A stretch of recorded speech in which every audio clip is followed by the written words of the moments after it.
Los grandes teólogos del pasado creían que el propósito de la teología es enseñar la doctrina del cristianismo. Por eso Martín Lutero escribió 2 catecismos con ese fin.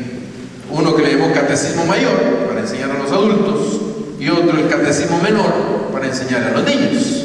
Porque según él, la labor de los teólogos es enseñar las doctrinas del cristianismo.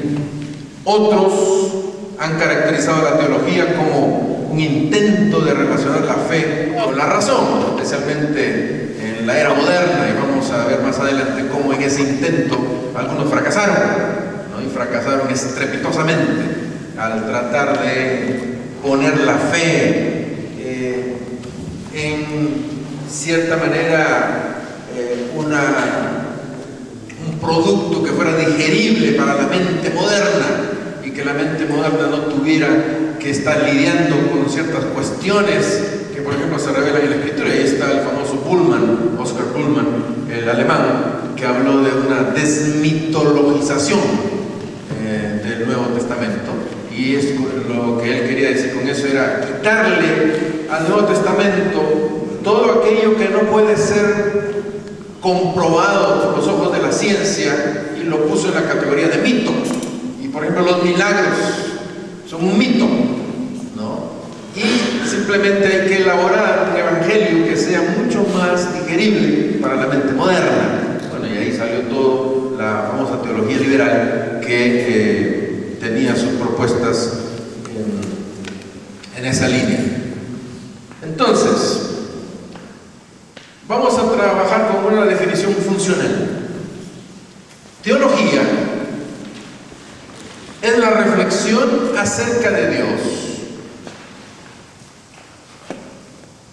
comprensión de la fe encarnada y celebrada desde una vivencia eclesial en un contexto histórico determinado. Es una definición funcional, es decir, está en función de lo que vamos a tratar esta semana. ¿Bien? Es la reflexión acerca de Dios. Voy a explicar cada elemento de esta definición luego. Es la reflexión acerca de Dios, comprensión de la fe encarnada y celebrada desde una vivencia eclesial en un contexto histórico determinado. Y esperamos ir introduciendo un poco de equilibrio en todas las aproximaciones que tenemos acerca de la teología. Entonces, en esta definición estamos enfatizando 5 elementos esenciales. Primero, la reflexión, la comprensión, es un elemento, un componente fundamental. La teología es logos, pero logos es palabra razonada. Qué interesante que para nosotros ahora la palabra logos es una palabra casi que al pronunciarla hasta la consideramos majestuosa, ¿verdad? Y todo, pero hay una tesis muy buena del doctor Plutarco Bonilla, que es consultor de la Sociedad de Comunicaciones, cuando él sacó su licenciatura de filosofía de la Universidad de Costa Rica. Él es español, que vivía muchos años en Costa Rica, y él hizo una tesis sobre la palabra logos, y él plantea que la palabra logos era una palabra que en el griego común se usaba con fines comerciales, y los cristianos tomaron la palabra, vaciaron su contenido comercial y le introdujeron un contenido teológico. Para nosotros podemos decir logos, es una palabra así, casi con eco de eternidad, ¿verdad? Pero la palabra, incluso Juan habla de logos, ¿no? Y se siente eso como muy solemne. Pero logos, la palabra razonada. Por eso Anselmo decía, es la fe que busca comprender. La teología no es una cuestión irracional o de capricho, es una reflexión inteligente y razonada. Es aquí que conviene hablar de hacer teología. Por lo mismo, hacer teología es sinónimo de dar razón de la esperanza que hay en vosotros. Quiere decir que hacer teología es un paso más de la actitud de creer. La teología presupone la fe, presupone la creencia. No puede hacer teología el que no es creyente desde la perspectiva cristiana, ¿no?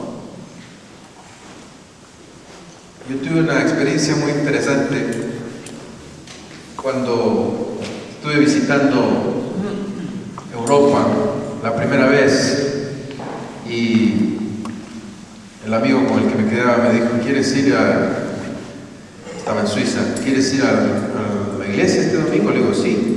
Y por aquí por tu casa he visto una iglesia. Me dice: no, esa no conviene porque en esa iglesia el pastor no es creyente. ¿Cómo? Yo era estudiante universitario, ¿no? ¿Cómo que el pastor no es creyente? Sí, dice, es que aquí en Suiza, dice, la iglesia oficial, la iglesia reformada,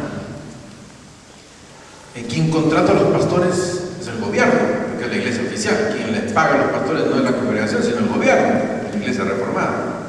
Entonces, cuando una iglesia queda sin pastor, el gobierno, y es la iglesia oficial porque los diezmos el gobierno los cobra por planilla, o sea que ahí los pastores no tienen que predicar sobre el diezmo. Qué bueno, ¿verdad? Entonces, cuando una iglesia de la iglesia reformada queda sin pastor, el gobierno saca un anuncio en el periódico, se busca pastor, estos son los requisitos, doctorado en teología, y se presentan candidatos, y se cumple el requisito, la entrevista, ya ahí está el pastor. Y si hay muchos que tienen el título de doctor en teología, no son creyentes. Fue mi primera crisis teológica que tuve siendo laico, ¿no? Pero, hablando en términos estrictos, no se puede hacer teología cristiana sin ser creyente. La fe está presupuesta en la teología. La teología es un paso segundo. Es la fe que busca comprender. Y al hablar de comprensión estamos hablando entonces de una reflexión inteligente y razonable. Por eso es que hablamos de hacer teología. Sí. Hermano, una pregunta. Usted está manejando allí el término griego logos. Logos que los griegos lo entienden como una reflexión. Pero entendemos que los judíos tienen esa tradición hebrea, y ellos utilizan la palabra dabar, y dabar se traduce como palabra, pero invita a la acción. Y dijo Dios, ¿no? Dios da la palabra, pero enseguida viene la acción. Esto lo he leído un poco acerca en la teología latinoamericana, ¿no? Que ellos proponen deshelenizar la teología precisamente, que la teología griega se ha quedado en pura reflexión, cuando la reflexión debe de llevar a la acción. No sé qué comentario usted puede hacer en estos sentidos. Sí, por eso es que estamos hablando de los 5 componentes, ¿verdad? Estamos tratando de analizar cada uno de estos componentes.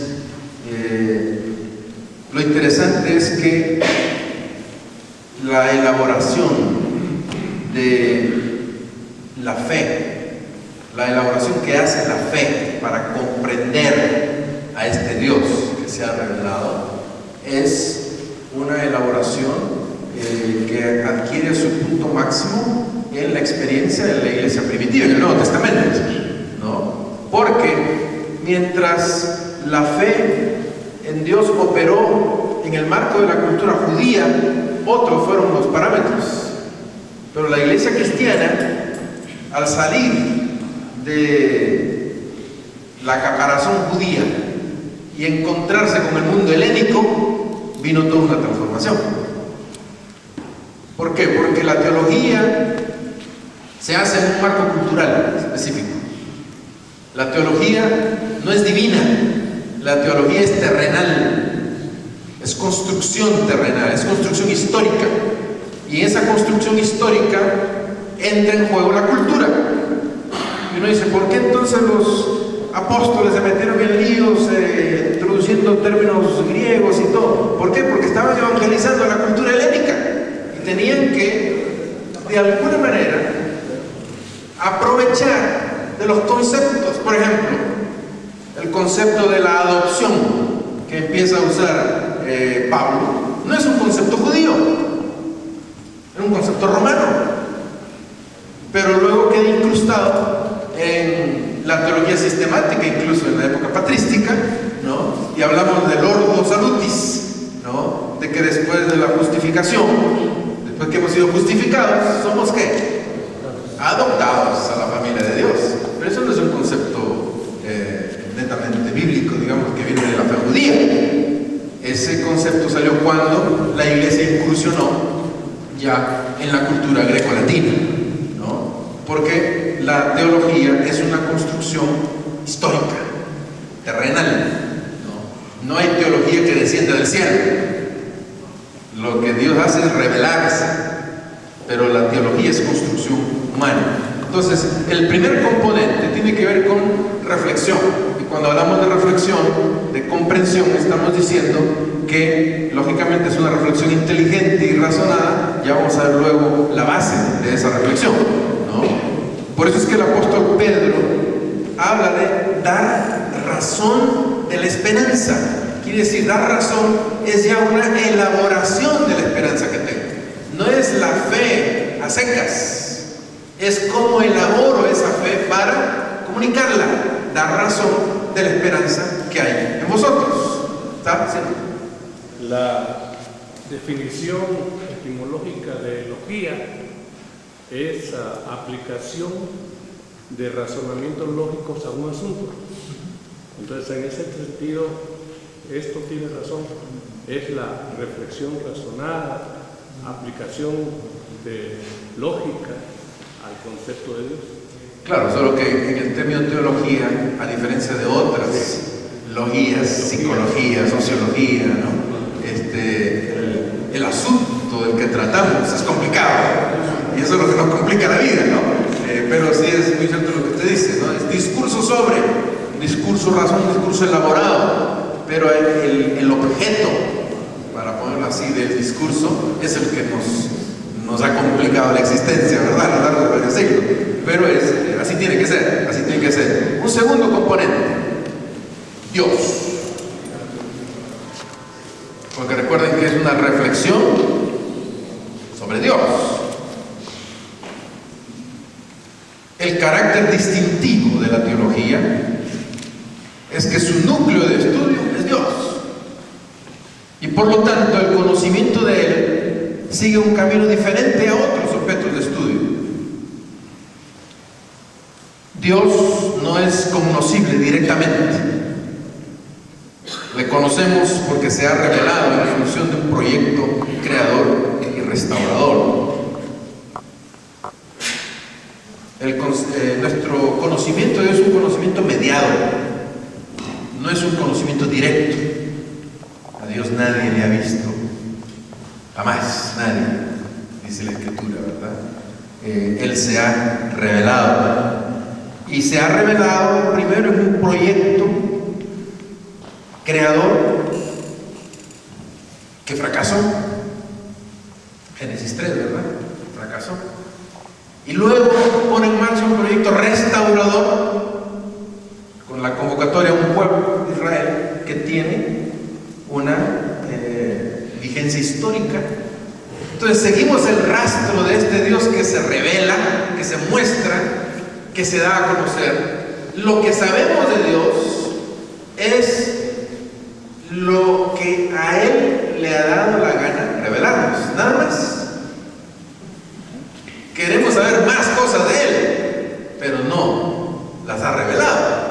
Por lo tanto, la teología tiene un límite cuando habla acerca de su objeto de estudio, que es Dios, ¿verdad? Nuestro conocimiento de Dios, decimos, es siempre funcional, mediatizado por nuestro estilo de vida. Y esto es muy importante. ¿Alguien quiere, por favor, leer 1 Juan 4:12?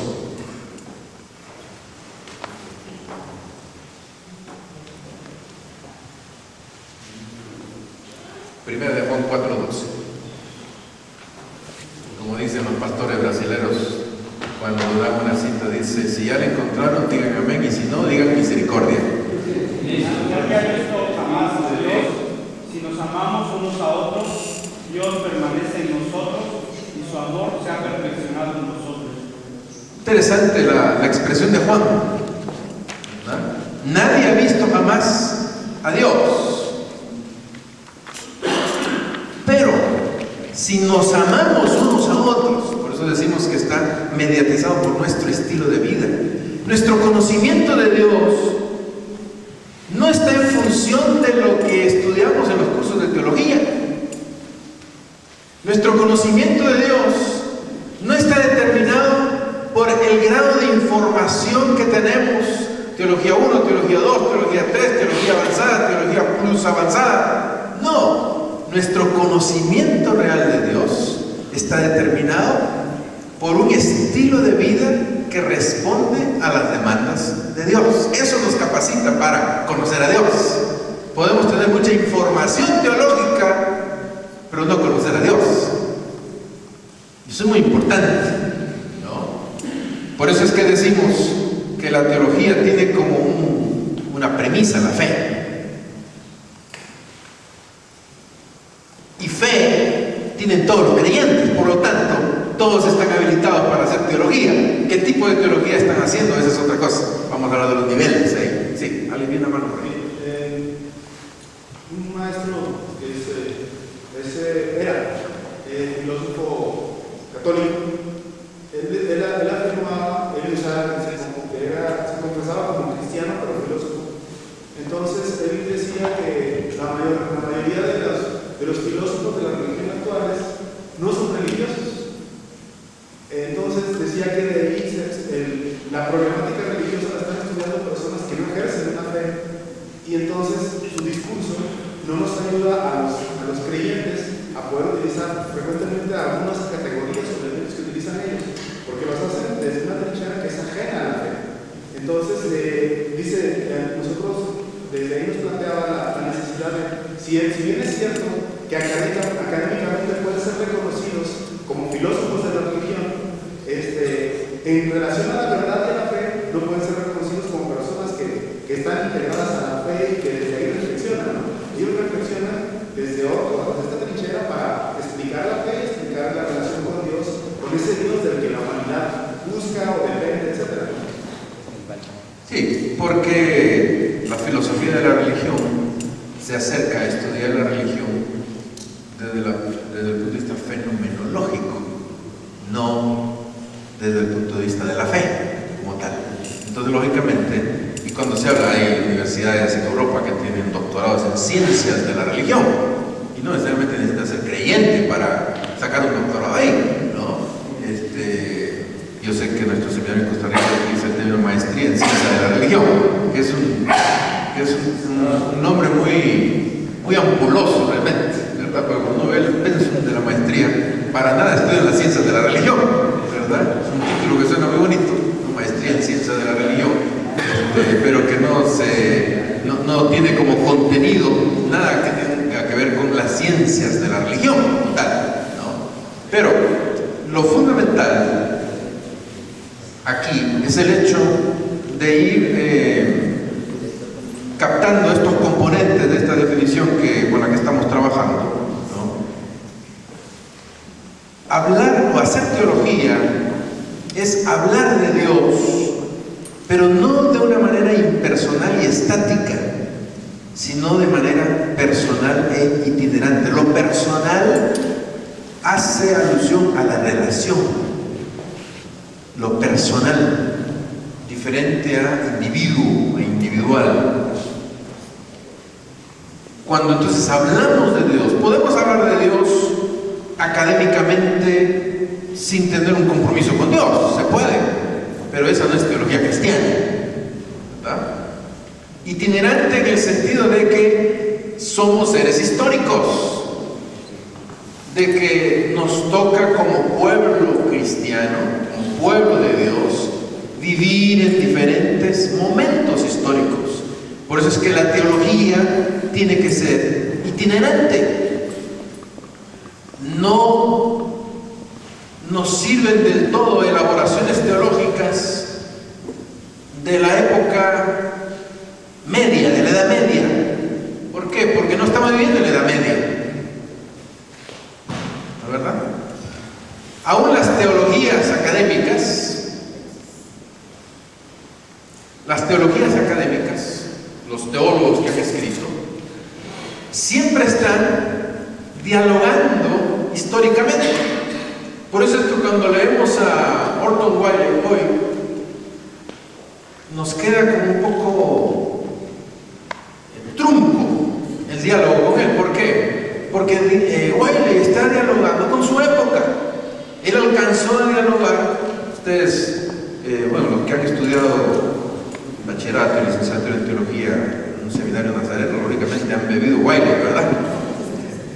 Y lastimosamente han bebido a Wiley mediatizado, porque el libro que hay en español de Wiley no fue escrito por Wiley. La introducción a la teología cristiana de Wiley en español, en un solo tomo, no la escribió Wiley, la escribió Culberson. Y Culberson lo que hizo fue una síntesis de los 3 tomos de la teología de Wiley en inglés. Así que no somos muy weylianos, que digamos, somos más culbersianos y rezanos, porque reza fue el que lo tradujo y él también metió ahí parte de la mano, ¿verdad? Algunos conceptos medio razanos que no están en el original, ¿no? Entonces, Wiley tiene en cada tratamiento que hace, por ejemplo, Wiley, de los temas de la teología sistemática, tiene una metodología.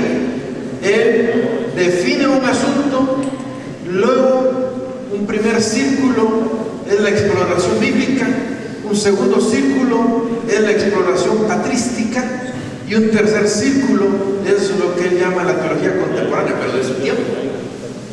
Él dialogó con teólogos de su tiempo y se quedó en ese círculo, ¿no? Y es lógico que se quedara ahí porque vivió en esa época, no podía hablar de lo que él no estaba viviendo. Entonces, leer a Wiley no es leer, aún leyéndolo en inglés, no es leer palabra revelada. Leer a Wiley es leer a un teólogo nazareno que dialogó con las inquietudes teológicas de su tiempo en aspectos sistemáticos, no necesariamente en aspectos bíblicos, en general. Entonces, por eso hablamos de que hacer teología se hace en medio de una itinerancia, ¿verdad? Se hace enfrentando. Si Wiley pudiera resucitar hoy, tendría que escribir no 3 tomos, sino tal vez 10 tomos, porque las cuestiones para discutir aún en la teología sistemática ahora son mucho más complejas. Entonces, desde esa perspectiva, cuando decimos que la teología es una reflexión sobre Dios, estamos diciendo que es una reflexión razonada, que pareciera una redundancia, ¿no?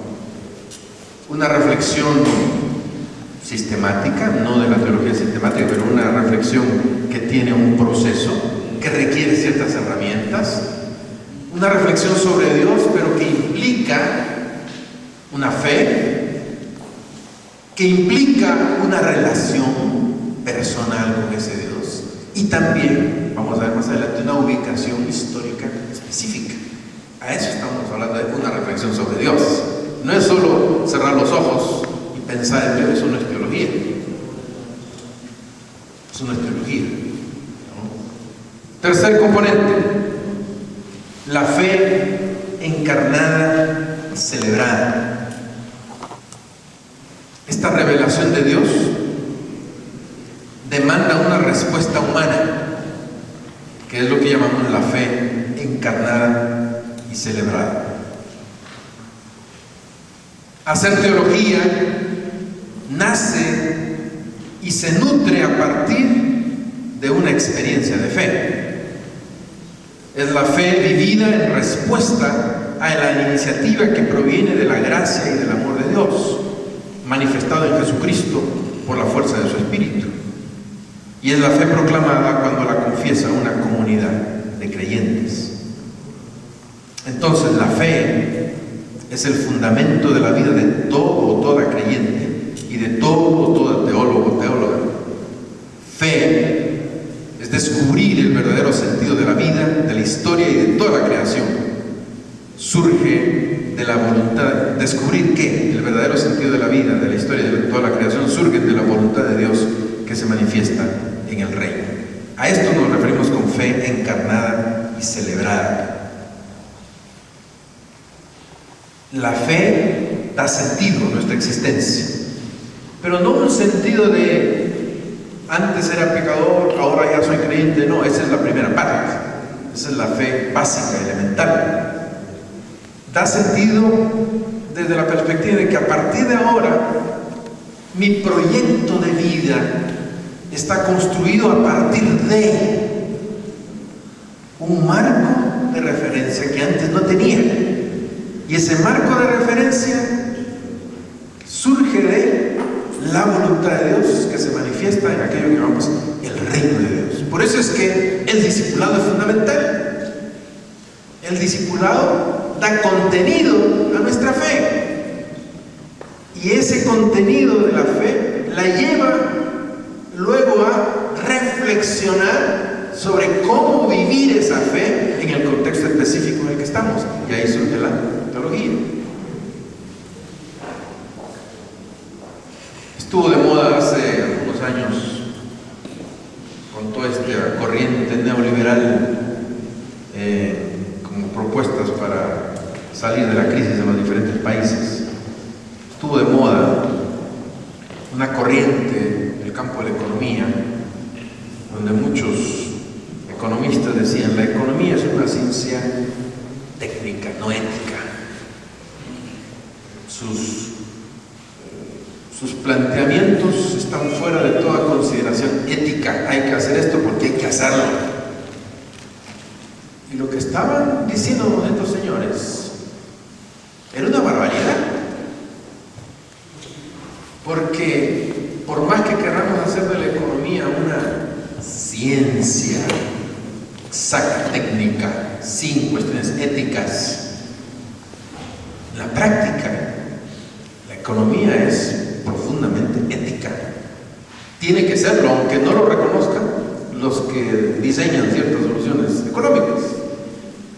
Es interesante, por ejemplo, que cuando uno lee, ustedes saben la historia de José en Egipto, ¿verdad? Cuando tiene estos sueños y cuando el faraón le dice: oye, ¿y ahora qué vamos a hacer? Como diría el Chapulín Colorado, ¿y ahora quién podrá liberarnos, verdad? El planteamiento que le hace José para enfrentar la época de las vacas flacas. Si ustedes probablemente han leído eso en la escuela dominical mucho tiempo, ¿verdad? Si ustedes leen los planteamientos de José, son soluciones de tipo económica. Y dice José: hagamos graneros para almacenar el alimento. Y hay una palabra que repite, una frase que repite como una letanía. Hagamos graneros, depósitos para aportar los granos, de tal manera que tengamos para la época de carestía, para que el pueblo no perezca. Si ustedes revisan el texto, van a encontrar que esa frase la repite con cada una de las soluciones que le plantea el faraón. Cuando viene la época de hambre, lo primero que hace José es socializar la tierra. El faraón, a cambio de comida, les pide la tierra. Lo que hace como segunda acción, cuando ya no tenían nada que entregar a la tierra, lo que hace es retirar el dinero, una medida monetaria, ¿verdad? A cambio de comida retira. ¿Por qué? Porque así detiene la inflación, ¿no? Es interesante que cuando uno analiza desde la perspectiva de la economía ese pasaje, cada decisión que José toma pone como razón para cuidar la vida de los habitantes. La economía tiene que estar en función de la vida, no en función del dinero, como nos lo plantean los neoliberales, ¿no? De allí hay una una dimensión muy importante, especialmente para los economistas, ¿verdad? De una dimensión ética. Por eso cuando hablamos de una fe encarnada y celebrada, quiere decir que cada creyente tiene que darle a su vida el sentido que debe tener a partir de su compromiso con esta fe en el Dios que se ha revelado en Jesucristo y que está formando un pueblo para manifestar su reino. Por eso otra vez, vuelvo y digo, el discipulado es clave.